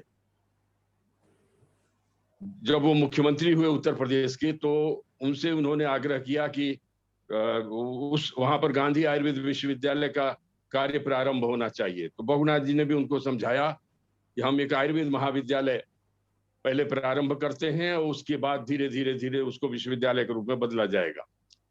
उस समय मुकुंदीलाल जी द्विवेदी जो है डायरेक्टर थे आयुर्वेद के, और बजट का जो है अंतिम, जो वार्षिक बजट का समय रहता है उसका अंतिम चल रहा था। बहुगुणा जी ने द्विवेदी जी से पूछा कि आपके आयुर्वेद विभाग में बजट की क्या स्थिति है? तो वो उन्होंने बताया कि 10 लाख रुपया है हमारे पास। तो बोले वो 10 लाख रुपया आप तुरंत दे दीजिए जो है हंडिया कॉलेज को, और दे दिया। उसी के बाद वो वहाँ भवन निर्माण का कार्य शुरू हो गया। और भवन निर्माण के बाद देखिए उनकी दूरदृष्टि क्या थी पुरुषोत्तम तिवारी की, कि देश के जाने माने आयुर्वेद के विद्वान जिन्होंने जामनगर में अपनी विशिष्ट सेवाएं दिया और आयुर्वेद के क्षेत्र में उनकी विद्वत्ता को सब लोग सम्मान करते हैं, मानते हैं उनको, ऐसे महापुरुष पंडित विश्वनाथ द्विवेदी जी को उन्होंने जा करके आग्रह पूर्वक जो है हंडिया में प्रधानाचार्य के पद को सुशोभित करने के लिए और कॉलेज प्रारंभ करने के लिए निवेदन किया और ले आए और उनको प्रथम प्रधानाचार्य के रूप में उस आयुर्वेद महाविद्यालय में पदास्थापित किया। और उस महाविद्यालय का आचार्य विश्वनाथ द्विवेदी जी के मार्गदर्शन में प्रारंभ हुआ। और उसके बाद से वो महाविद्यालय धीरे धीरे अपना एक स्वरूप लेने लगा। लेकिन तमाम प्रशासनिक और वित्तीय कठिनाइयों के बावजूद भी उस महाविद्यालय को बाद में उसका जो एक स्वरूप मिलना चाहिए था वो मिला।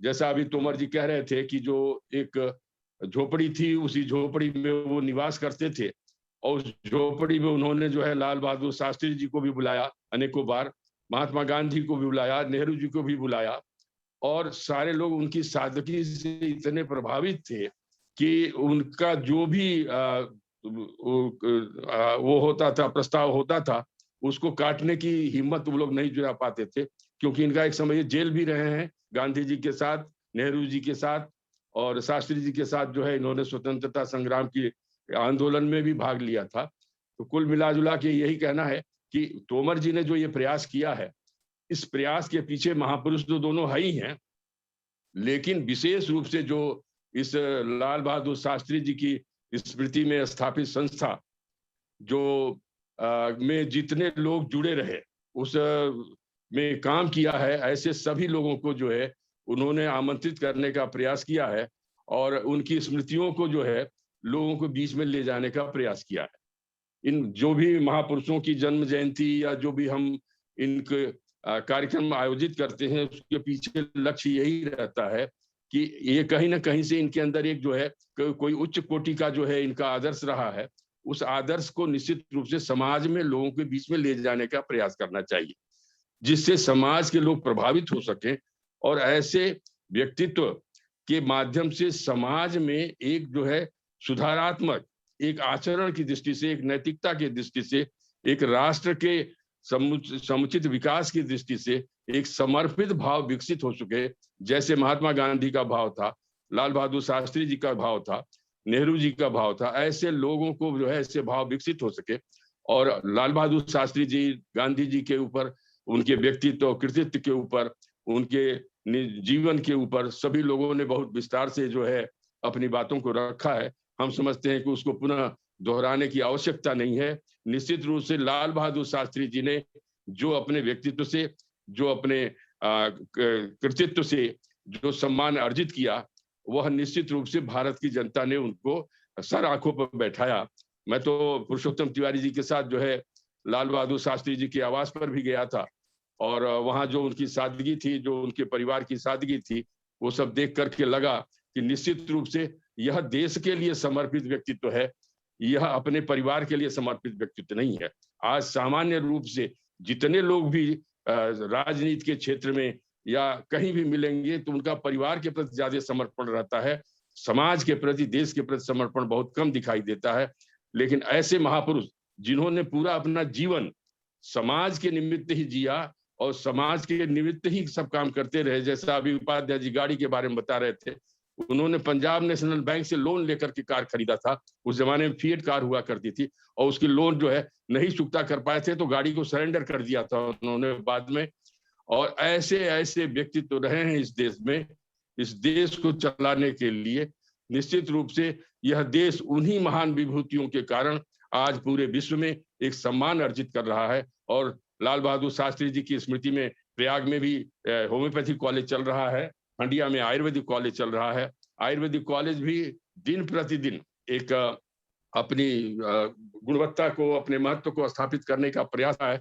जिस तरीके का उसको महत्व मिलना चाहिए था, संभवतः अभी तक तो नहीं मिला है, लेकिन मुझे लगता है आने वाले समय में हो सकता है कि उसको जो है और महत्वपूर्ण स्थान मिले और उस क्षेत्र में जन सेवा की दृष्टि से आयुर्वेद के माध्यम से एक सेवा का संस्थान के रूप में विकसित हो जाए। इस कार्यक्रम में तोमर जी ने जो मुझे अवसर दिया आने का और सभी जो उस कॉलेज से जुड़े हुए सरदेव उपाध्याय जी, पूजा भारद्वाज जी, रविदत्त जी, नीलम जी, सब लोग जो जुड़े रहे, इन लोगों को जो है प्रत्यक्ष रूप से देखने और सुनने का अवसर मिला है। मैं इन सभी के प्रति अपनी शुभकामना व्यक्त करते हुए अपनी वाणी को विराम देता हूं और तोमर जी को इस आयोजन के लिए बधाई देता हूं, अपनी शुभकामनाएं व्यक्त करता हूं। धन्यवाद। बहुत बहुत धन्यवाद प्रोफेसर मिश्रा जी। आपने निश्चित रूप से इस इतिहास को हमारे सामने रखा कि जो नई पीढ़ी आज उस राजकीय आयुर्वेद महाविद्यालय में कार्य कर रहे हैं, उनको भी इसके बारे में कोई जानकारी नहीं है। और आपने जीवंत उसका जो चित्रण किया उसके लिए बहुत बहुत धन्यवाद। और आप इस कार्यक्रम में उपस्थित हुए तो आपको मैं बहुत बहुत धन्यवाद देना चाहता हूं अपने उद्बोधन के लिए। अब मैं अवनीश जी से कहूंगा कि एक ऐसी विदुषी जिन्होंने अपनी कर्तव्य परायणता, अपने डेडिकेटेड सर्विसेज के चलते और अपनी योग्यता को निखारते हुए न केवल एक क्लिनिकल एरा में बल्कि एक प्रशासनिक एरा में भी एक नया स्थान बनाया और महानिदेशक के रूप में जिन्होंने काम किया उत्तराखंड में आयुष विभाग के, और एक नए नए कीर्तिमान स्थापित किए, ऐसी विदुषी प्रोफेसर पूजा जी को आमंत्रित करें कि वो अपने उद्बोधन हमारे बीच में दें। इसके बाद में हेमलता जी हमारे बारे में चर्चा करेंगी। तो डॉक्टर अवनीश जी प्रोफेसर पूजा जी को आमंत्रित करें। स्वागत है मैम आपका। अनम्यूट कर लें मैडम। हाँ प्लीज। Ji ji ma'am. धन्यवाद अवनीश जी। आदरणीय अशोक वाजपेयी भाई साहब, राष्ट्रीय संयोजक आरोग्य भारती, प्रोफेसर जीएस तोमर जी, अध्यक्ष विश्व आयुर्वेद मिशन, गुरुद्वय प्रोफेसर सरोज उपाध्याय जी एवं प्रोफेसर रविदत्त त्रिपाठी जी, चरणों में सादर वंदन। Professor S P. मिश्रा जी, पूर्व कुलपति उत्तराखंड आयुर्वेद विश्वविद्यालय, प्रोफेसर हेमलता जी प्राचार्य, प्रोफेसर नीलम गुप्ता जी, अवनीश जी और आज के वेबिनार से जुड़े हुए सभी विद्वानों, सभी सहभागियों। सबसे पहले तो हम डॉक्टर तोमर जी का धन्यवाद करेंगे कि उन्होंने आज इस वेबिनार में जुड़ने का अवसर दिया और पुरानी यादें ताजा कर दी। सर्विस की शुरुआत थी, 1.5 साल सर्विस ज्वाइन किया हुआ था, कितना सुंदर समय बीता, इसका तो बयान नहीं किया जा सकता है कि हमारे ख्याल जितना हम लोगों ने काम किया और जितना अच्छा समय वहाँ लाल बहादुर शास्त्री राजकीय आयुर्वेदिक महाविद्यालय में रह के हम लोगों ने बिताया, जितना अनुभव लिया, चाहे अनुभव वो अध्ययन के क्षेत्र में, अध्यापन के क्षेत्र में या चिकित्सा कार्य में, सब में मिला, क्योंकि वहाँ एक इंडिपेंडेंट रूप से काम करने का अवसर मिला। तो वो एक जो अंदर से विश्वास आता है वो बढ़ता गया।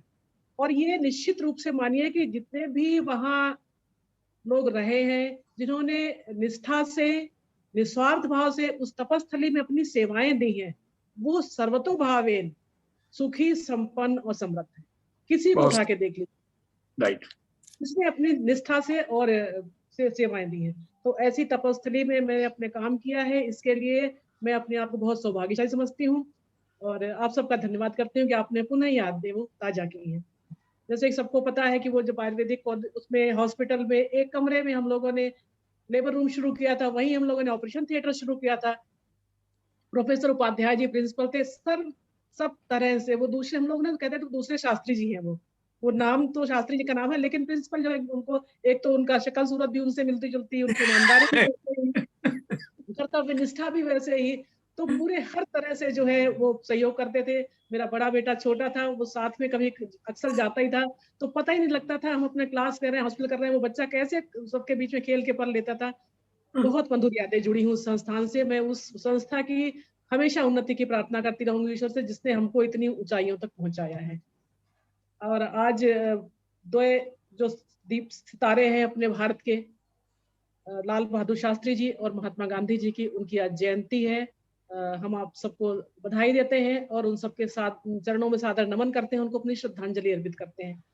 सबसे पहले हम बात करते हैं महात्मा गांधी जी का। जैसे जन्म पता ही है आपको, 2 अक्टूबर को मालूम ही है, 1869 में हुआ था। ऐसा नहीं है कि महात्मा गांधी पैदा होते ही महात्मा हो गए हैं। पैदा होने पे तो वो मोहनदास करमचंद गांधी थे, एक दीवान परिवार में, संपन्न परिवार में, जैसा कि अभी अशोक भाई साहब ने बताया है कि संपन्न परिवार में उनका जन्म हुआ था, दुबले पतले शरीर से, और शिक्षा में भी औसत, ऐसा नहीं कि बहुत ब्रिलियंट रहे हों, अवगुण भी थे, कुछ झूठ बोलना भी था, चोरी करना भी था, जो कि सामान्य सब में होता है।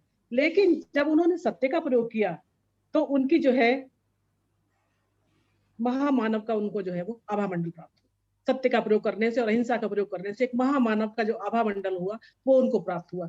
जब उनका अगर जीवनी पढ़े तो उसमें देखे कि जब छोटे थे तो उन्होंने बाजूबंद से, अपने भाई के बाजूबंद से सोना चुराया था। वो शायद कुछ, या तो उन्हें कुछ देखना हो, कुछ उसके लिए चुराया था। फिर उसके बाद में वो हरिश्चंद्र का नाटक देखने गए, तो हरिश्चंद्र का नाटक जब उन्होंने देखा कि मतलब सत्य पे वो हरिश्चंद्र जी इतना अडिक्ट थे, तो वो उस नाटक ने उनको बहुत प्रभावित किया और वो अपने पिताजी के पास आए, रात में उनके पैरों को दबाने लग गए और पैरों को दबाते दबाते जो है वो रोने लग गए, आंसू उनके बहने लग गए और उन्होंने अपनी गलती को रियलाइज किया कि मैंने चोरी की है।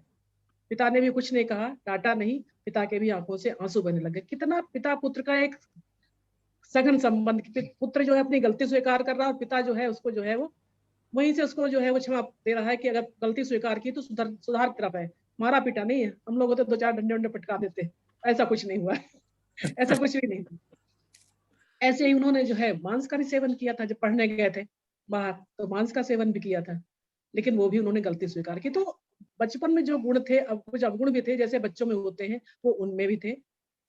बैरिस्टर बन के जब आए इंग्लैंड से तो उन्होंने अपनी प्रैक्टिस शुरू की, साउथ अफ्रीका में गए और फिर वहां जो 2 साल देखी सबको पता है। तो फिर उसके बाद जो है वो फर्स्ट क्लास से बाहर भी फेंके गए, सब कुछ हुआ उनके साथ में। लेकिन उसके बाद फिर वो आजादी वैसे स्वतंत्रता आंदोलन में जुड़ते गए। जो जून 1917 उन्होंने साबरमती आश्रम की स्थापना करी और 22 सितंबर 1921 को उन्होंने, जब देश को उन्होंने देखा कि इतनी गरीबी है, तो उन्होंने वहीं पे एक व्रत ले लिया, निर्णय ले लिया कि वो आधी धोती ही पहने और उसके बाद भी जो आधी धोती ही पहनते रहे। तो इवन बाहर जो गए थे गोष्ठी में भी गए थे, उसमें भी धोती पहन गए थे, तो उनकी हंसी उड़ाई गई थी कि नंगा फकीर आया है ये। तो वो नंगा फकीर बन के तैयार थे, लेकिन उन्होंने एक सादगी से अपने आप को जो है इतना ऊंचा उठाया, सत्य और अहिंसा इन सबको जो है अपने उसमें आचरण किया कि अहिंसा का जो इतना उन्होंने और सत्य का इतना किया कि उनको जो अंग्रेज सरकार को उनके आगे झुकना पड़ गया और देश छोड़ने के लिए बाध्य होना पड़ गया। जो काम लाठी डंडे बंदूक भाले नहीं कर सकते थे, वो उनके सत्य और अहिंसा ने किया। तो हमें चाहिए कि हम महात्मा गांधी के इससे की मतलब अपने ऊपर आचरण करें, अपने ऊपर पहले उसको करें, तब फिर हम दूसरे के लिए करें। और महात्मा गांधी से हमें शिक्षा लेनी चाहिए। दूसरे हमारे लाल, वो तो वास्तव में भारत के लाल ही थे, लाल बहादुर शास्त्री जी। जन्म 2 अक्टूबर 1904 को हुआ था, जैसा कि बताया हमारे पूर्व वक्ता ने, प्रोफेसर नीलम ने, कि शारदा प्रसाद जी और श्रीमती राम दुलारे घर एक गरीब परिवार में जन्म हुआ। पिता बताया जो शिक्षक थे। उसके बाद में इनका लालन पालन तो खैर हुआ जब उन्होंने शास्त्री की डिग्री काशी विद्यापीठ से प्राप्त कर ली। तो उसके बाद में उन्होंने जाति सूचक जो शब्द था श्रीवास्तव, वो हटा दिया अपने सामने से और शास्त्री जो है अपने नाम के आगे जोड़ दिया। और वो शास्त्री जो है वो इतना जुड़ा कि उनके नाम का वो पर्याय ही बन गया। अगर लाल बहादुर का तो शास्त्री तो कहीं है। अगर उनके पुत्र सुनील शास्त्री जी की जो है उनकी पुस्तक है मेरे बाबू, उसमें उन्होंने लिखा कि जब पिताजी प्रधानमंत्री बने थे और उस समय उनको इम्पाला शेवरले कार जो है मिली थी, उसका अपने लिए उपयोग नहीं करते थे, ऑफिस से कामों से कभी उपयोग करते थे। तो एक बार सुनील शास्त्री जी जो है उस कार को लेके कहीं चले गए और लाके चुपचाप कार खड़ी कर दी। मतलब ये देखिए कितना उनमें एक आदर्श था, मतलब कितना देश के लिए समर्पण था, कितनी ईमानदारी थी, कितनी निष्ठा थी, आज नहीं देखने को मिलती है।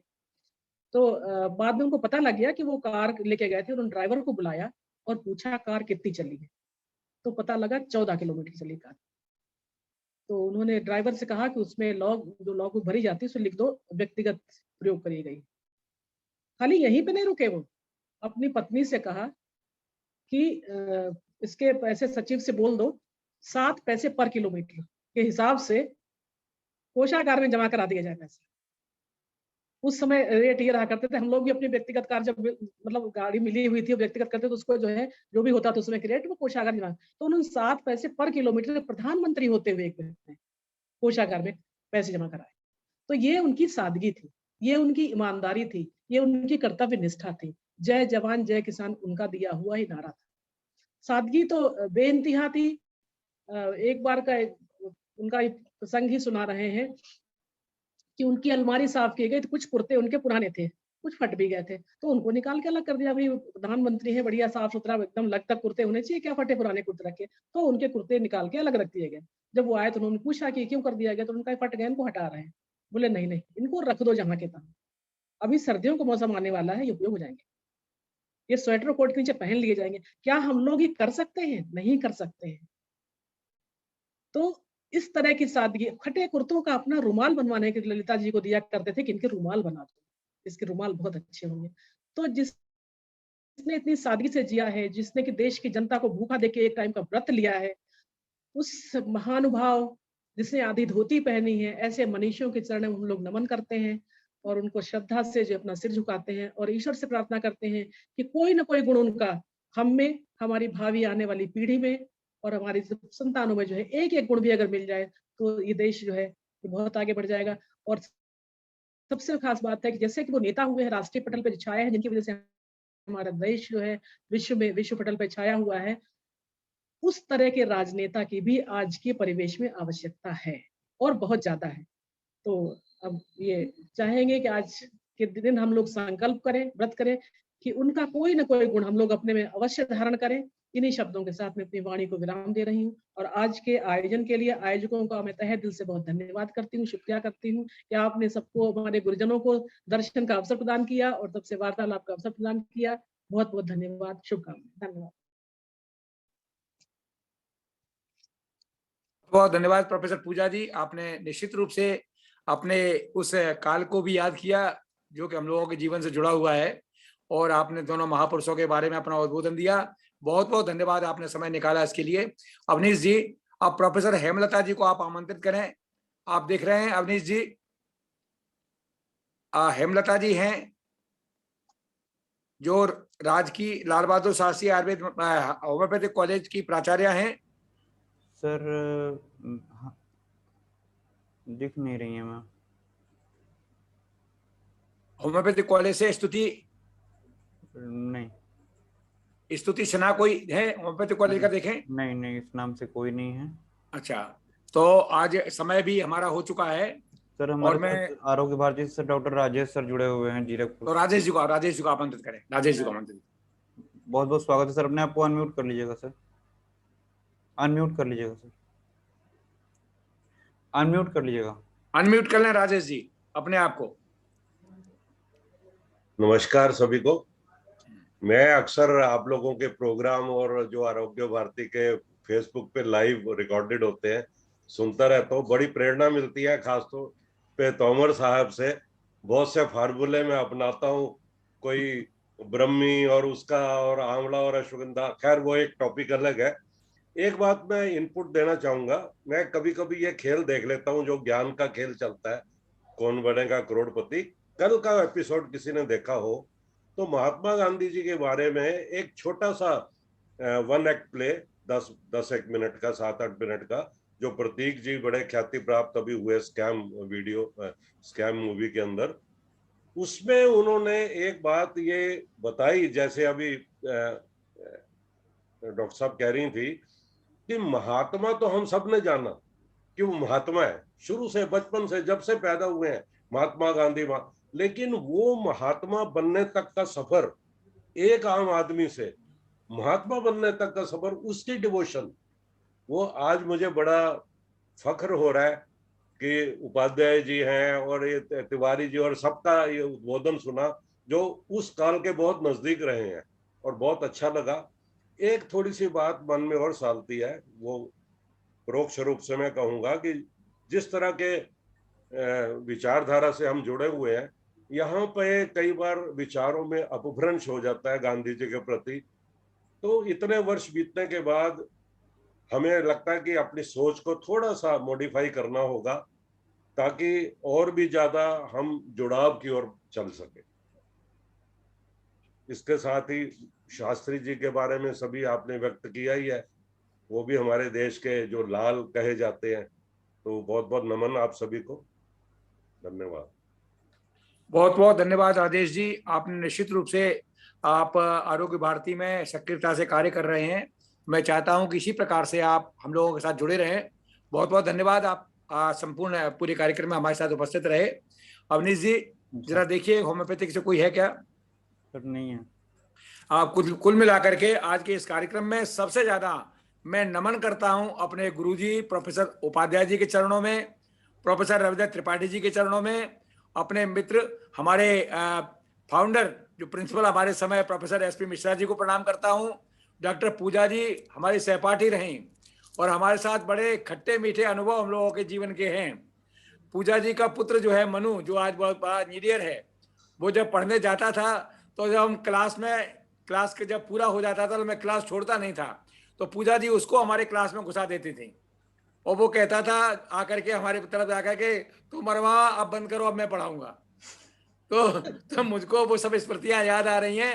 राजकीय आयुर्वेद महाविद्यालय हंडिया में लाल बहादुर शास्त्री जी के कॉलेज में हम लोगों ने जिस प्रकार से जीवन यापन किया, और वो जीवन यापन की यात्रा प्रोफेसर SD उपाध्याय जी के मार्गदर्शन में जैसे प्रारंभ किया, और निरंतर वो धारा में मैं बह रहा हूं। मुझे दिन में जब तक 3 घंटे 4 घंटे पढ़ने का और पढ़ाने का अवसर नहीं मिलता तो मुझे चैन नहीं मिलता है। मैं समझता हूं कि जीवन के जो नींव वहां रखी गई है वो बरकरार रहे, और मैं आशा करता हूं कि प्रोफेसर उपाध्याय जी की प्रेरणा निरंतर हमको मिलती रहेगी। ऐसे युग पुरुष प्रोफेसर रविदत्त त्रिपाठी जी आपको लेकर के मैं जालंधर कॉलेज में गया एक कार्यक्रम में, सेमिनार में, तो मैंने देखा कि प्रोफेसर रविदत्त त्रिपाठी जी को पहचानने वाले लोग बहुत कम थे, लेकिन जैसे ही ये परिचय दिया कि ये प्रोफेसर रविदत्त त्रिपाठी जी हैं, जिन्होंने तो दौड़ के लोगों की भीड़ लग गई कि जो पदार्थ विज्ञान लिखा है वही त्रिपाठी जी हैं, फला पुस्तक लिखी है वही त्रिपाठी जी हैं, और लोगों का एक भीड़ लग गई एक आप चरण छूने के लिए। तो आपने साहित्य की सेवा की तरफ से एक बहुत बड़ा आदर्श स्थापित किया है, और आपकी इस सेवा के लिए आप हमेशा याद किए जाते रहेंगे युगों युगों तक आयुर्वेद के क्षेत्र में। प्रोफेसर SP मिश्रा जी ने निरंतर आयुर्वेद के विकास के लिए लगातार कार्य किया है। मैं आपको बहुत बहुत प्रणाम करता हूं, और आप लगातार आयुर्वेद के लिए जुड़े हुए हैं। आज आप विश्व आयुर्वेद परिषद के मार्गदर्शन मंडल में भी कार्य कर रहे हैं, संघ की सेवाएं भी देख रहे हैं। मैं देख रहा हूं कि आपकी सक्रियता आज भी बरकरार है। तो मैं तो अपने आप को युवा इसलिए समझता हूं, जब आप लोगों को सक्रिय देखता हूं तो सक्रियता अपने आप आ जाती है। पूजा जी को जब भी मैंने स्मरण किया होगा कि हम ये कार्यक्रम कर रहे हैं, अभी मैंने पूजा जी को पूछा भी नहीं था, डॉक्टर नीलम को मैंने पूछा भी नहीं था कि हम कार्यक्रम में आपको फ्लायर में नाम डाल रहे हैं। इन लोगों को बिना पूछे ही फ्लायर में नाम डाल दिया और इनको बाद में बता दिया कि आपको बोलना है। तो मुझे इतनी प्रसन्नता है कि मेरा इतना अधिकार है कि जो भी कार्य मैंने कभी किसी व्यक्ति के लिए दिया होगा वो सहज स्वीकार किया। आप सब लोगों को मैं प्रणाम करता हूं, बहुत बहुत धन्यवाद देता हूं कि आप इसी प्रकार से जुड़े रहें और आयुर्वेद की सेवा और देश की सेवा जिस लेवल पे हम लोग कर सकते हैं निरंतर करते रहें। उत्कृष्ट जागृत प्राप्य भरार निबोधत, यही हमारा लक्ष्य होना चाहिए। और अवनीश पांडे जी एक ऐसे व्यक्ति के बारे में आपके सामने 2 मिनट चर्चा जरूर करूंगा कि जो व्यक्ति राजकीय सेवा में रहते हुए राजकीय कार्यों का निर्वहन करते हुए आज इनके बच्चे का बर्थडे है और बर्थडे इनको अभी मनाना है, तो इनने निर्णय लिया है कि हरिजन सेवा बस्ती में जाकर के केक कटाएंगे और बच्चे को लेके जाएंगे। इस प्रकार का जीवन यापन करने वाले, कल वृद्धजन दिवस था तो कल वृद्धजन दिवस में मिर्जापुर में जाकर के वृद्धाश्रम में बूढ़ी महिलाओं और माताओं के बीच में आपने अपना समय बिताया। तो इस प्रकार की भावना कि अपने आदर्श जीवन में उतारने का प्रयास करना चाहिए, क्योंकि संस्कार जो है कभी किसी को पढ़ाए नहीं जाते, संस्कारों का अनुसरण होता है। The way you behave with your parents, आपके बच्चे आपके साथ वही व्यवहार करेंगे। तो आप इस प्रकार का जीवन जी रहे हैं और हमारे विश्व आयुर्वेद मिशन के आप उत्तर प्रदेश के महामंत्री भी हैं और साथ साथ में आरोग्य भारती के सह सचिव भी है। तो मैं बहुत ज्यादा आपको शुभकामनाएं देता हूं और साधुवाद देता हूं कि इसी प्रकार से जीवन में लगातार सक्रिय रहें। बहुत बहुत धन्यवाद। सभी लोग हमारे साथ जो उपस्थित हुए सबको मैं प्रणाम करता हूं, बहुत बहुत धन्यवाद देता हूं कि आगे भी आपका आशीर्वाद हमें मिलता रहेगा। डॉक्टर हजारीलाल जी को विशेष धन्यवाद देना चाहता हूं कि आप जाकर के गुरुदेव का आशीर्वाद हम लोगों को प्राप्त कराने में सहयोग किए, और प्रोफेसर त्रिपाठी जी ने कभी भी हमारे किसी कार्य में मना नहीं किया, और जब भी मैंने कार्य किया है आप हमारे साथ उपस्थित हुए हैं। बहुत बहुत प्रणाम, सभी को बहुत बहुत नमस्कार। अवनीश जी अब कार्यक्रम को हम लोग विराम देंगे, शांति मंत्र के साथ कार्यक्रम का समापन करें। जी सर, बहुत बहुत धन्यवाद सर। कार्यक्रम समाप्त करने से पहले, शांति मंत्र के पहले बस एक लाइन यही कहूंगा कि इस धरती पे आज भी रावण को पूजने वाले हैं, पर श्री राम के आदर्श उनके व्यक्तित्व को नहीं मिटा सके, न मिटा सकते हैं। वैसे गोडसे की पूजा करने वाले महात्मा गांधी को कुछ भी कहें, उनके आदर्श उनके व्यक्तित्व को डिगा नहीं पाएंगे, ये सत्य है। और इस कार्यक्रम में आप सभी लोगों को बहुत बहुत धन्यवाद। शांति मंत्र के साथ हम लोग इस कार्यक्रम को संपन्न करेंगे। सभी लोग सीधे बैठ जाएंगे, अपनी रीढ़ की हड्डी को बिल्कुल सीधा। सर्वे भवन्तु सुखिनः, सर्वे सन्तु निरामयाः, सर्वे भद्राणि पश्यन्तु, मा कश्चित् दुःख भाग् भवेत्। ओम शांति शांति शांति। धन्यवाद सर। बहुत बहुत धन्यवाद। अवनीश जी, बच्चे की जन्मदिन की बहुत बहुत शुभकामनाएं, बहुत बहुत धन्यवाद मैम। बहुत धन्यवाद। शुभकामनाएं। हाँ मनीष जी, बहुत बहुत बधाई। बहुत बहुत बधाई। सभी अब को बच्चे के साथ बनाइए, बहुत हमारे साथ रह लिया, बच्चे के साथ जाइए। बहुत बहुत धन्यवाद। Thank you. इतने महर्षियों का तोमर जी, आशीर्वाद मिला है बच्चे को। डॉक्टर तोमर जी, डॉक्टर डीपी आर्या आपके साथी हैं। हाँ जी जी, हमारे साथ है, हमारे सीनियर है, मैं उनका जूनियर हूँ। अच्छा अच्छा, अरे बड़े वाह, हंसता मेरे ऊपर बहुत और बढ़िया, बड़ी बहुत अच्छी अच्छी प्रेरणा मिलती है। तो वो एक कारण भी बना कि आपको मैं अनुसरण करता रहा। एक तो आपके लेक्चर सुने तो मैंने तो बहुत कुछ पॉइंट्स नोट करता रहता हूँ, वो मानस के काम भी आते हैं, हमारे काम भी आते हैं। बहुत बहुत धन्यवाद। और हमारे उपाध्याय जी, त्रिपाठी जी और सबको बहुत बहुत नमन, सभी प्रोफेसर को। मैं श्री कृष्ण आयुर्वेदिक जो राजकीय महाविद्यालय से पढ़ा हुआ हूँ, अब तो विश्वविद्यालय हो गया। तो एक यात्रा। बहुत बहुत बहुत बहुत धन्यवाद, बहुत अच्छा लगा आपसे जुड़ के, बहुत अच्छा, थैंक यू सो मच। जी जी धन्यवाद। आनंद आ रहा है। पूजा जी बड़ी याद आती है, पूजा जी। प्रणाम सर, प्रणाम सर। खूब खूब हार्दिक स्नेह। हम चाहता हूँ कि चलूं हरिद्वार मिलूं, लेकिन करूं क्या, घर से बाहर निकलना ही मुश्किल हो गया, कोरोना ने बंद कर दिया। सर अब हो जाएगा निकलना, कुछ दिन बाद हो जाएगा, नहीं तो हम खुद ही मिलने आपसे आएंगे। अरे मुझे बहुत नहीं बहुत आनंद आएगा, वो तो उत्साह का होगा, अति प्रसन्नता होगी जब तुम आओगे। सर आप चिंता नहीं करिए, मैं प्रोफेसर तोमर नहीं बोल रहे तो तोमर को भी ठीक करना है आके ना, इसलिए अब तोमर कह रहे हैं, तोमर को भी ठीक करना, इसलिए आना तो पड़ेगा ही। सर मैं कार्यक्रम ऑफलाइन कराऊंगा, आप सबको आमंत्रित करूंगा, एक मंच पर लेके आऊंगा, मेरा दायित्व है। वाह वाह बच्चे, तुम्हारे लिए आप सब लोगों को प्रयाग की धरती पे सब लोगों को बुलाऊंगा, सब लोग आ पाएंगे। अवनीश जी इसको नोट कर लीजिए, आपको सबको बुलाएंगे, सबको यहीं पे मिलाएंगे सर। बहुत धन्यवाद, हार्दिक शुभकामना, शुभ आशीर्वाद। नीलम जी आपको, नीलम जी हमारी प्रतिज्ञा पूरी करना है आपको। जी जी सर। उपाध्याय जी को प्रणाम कर रहा हूँ। ओ शुभाशीर्वाद मेरे बच्चे, शुभाशीर्वाद। तोमर सर मैं तैयार हूँ। बिल्कुल आपके साथ बिल्कुल मैं कार्यक्रम तैयार होगा हूँ। और सबको बुला करके हम लोग इकट्ठा बुलाते हैं। बिल्कुल ठीक, काफी ठीक हूँ मैम। ये देखिए अभी स्कार है मैम, ये ध्यान रखिए, थोड़ा कम ही बोला करिए बच्चे। ये तोमर बा बहुत परेशान करेगा क्यों? नहीं मुझे अच्छा लगता है। थोड़ा सा रेस्ट करिए, है ना, ठीक हो जाए, स्वस्थ रहेंगे, सब कुछ ठीक है, बाकी सब ठीक है, सब ठीक है मैडम। जी जी, थैंक यू प्रणाम सभी को। चलो बहुत बहुत धन्यवाद। अच्छा अवनीश जी, जी सबको प्रणाम।